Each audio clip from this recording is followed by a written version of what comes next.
So I'm going to tell you why I think England players are playing so badly, and this will be something that you will not have heard before. And I promise you that when I've explained this, you will agree with me. And I'm also on top of this going to give the simple fix that will transform everything. Now, who am I to give you this information? My name is Mark Bowden. I'm a mental performance coach and I work with players in the Premier League, the Championship and in Europe. And for me, there are two fundamental reasons why these incredible players are not playing like the world beaters that they are at their clubs.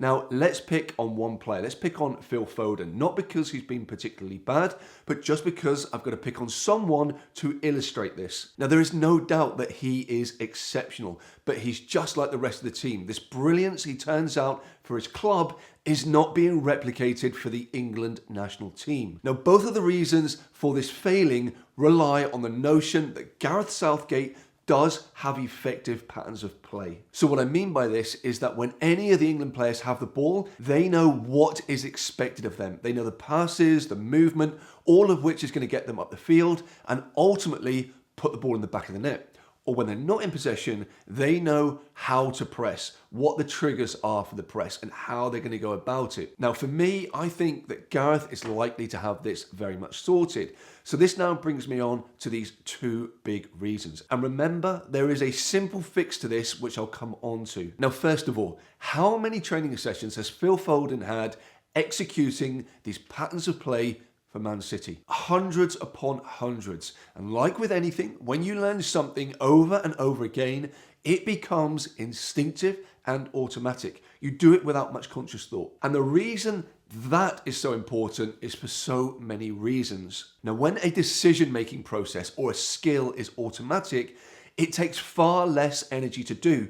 So you've got less mental and physical fatigue to start with. But there is so much more to this. When it's being executed automatically by the brain, it is quicker. Your brain processes the decision much faster, which means you get that slick interchanging of passes that you see at club football, rather than that stop-start that we're seeing here.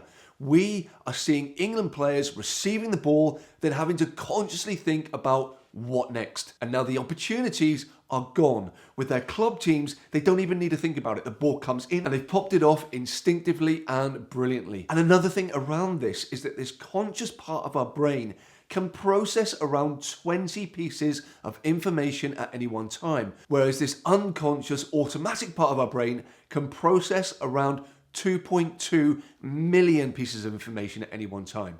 Now, can you see how reducing that awareness, that thought process, that reading of the game from 2.2 million down to 20 could be quite problematic? So that's number one. But again, like I said, I'm going to come on to an easy fix.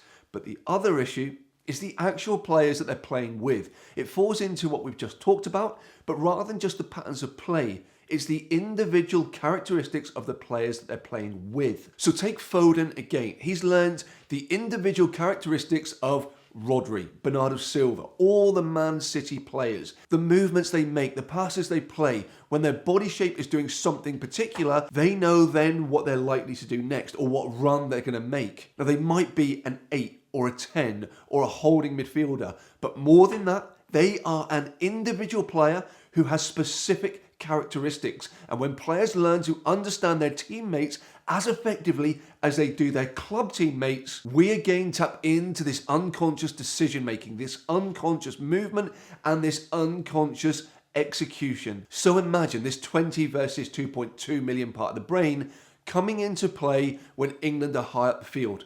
Trent or Declan Rice has just received the ball, and Phil Foden reacts with instinct that is fast, automatic and instinctive. And then Harry Kane does the same. Bukayo Saka does the same. What does this do to the England team? Their performances and ultimately their results. And these are the two fundamental issues that England are facing. And now we come on to the fix. And as you might imagine, the issue is with the brain and the fix is also with the brain. Now, in order to learn anything to a level where it becomes automatic and instinctive, it takes repetition and effort. The more that we do something, the more that we strengthen and grow the neural pathways in your brain that are associated to doing this. And this is why the players are doing this great at club level. They've had this drilled into them over and over again. These neural pathways are strong and powerful in their brain. The England team, of course, do not have this luxury. But here's the thing.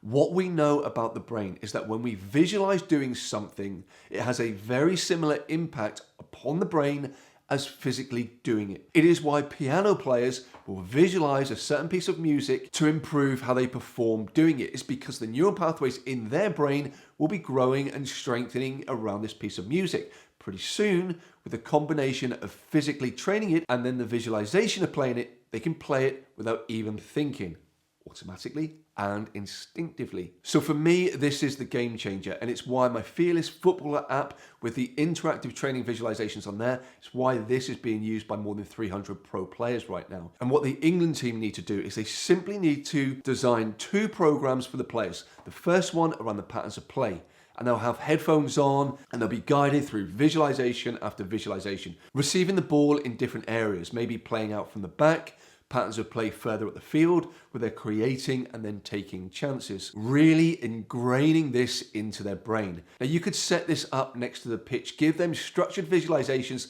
to use at the hotel in their downtime, consistently going over and over these visualizations, connecting and strengthening these neural pathways to make everything automatic and instinctive. Then the second program will be where they focus in on the individual players that they're most likely to be linking up with, both attacking and pressing. So very similar to the first guided visualization, but this time they're focusing on knowing the players around them inside out. So pretty soon, Saka receives the ball and does something very subtle with their body movement, and Bowden is switched on to this. He's on the same wavelength, knowing exactly what is likely to come next. Not thinking about it, just doing it. Just allowing his brain to take over and just doing it automatically. And when these patterns of play are happening to these levels over and over again, all over the pitch with every single player, this, ladies and gentlemen, is unfortunately not how England win the Euros, as it's probably going to be a little bit too late to implement something like this now. But it is how they win the next World Cup in the USA.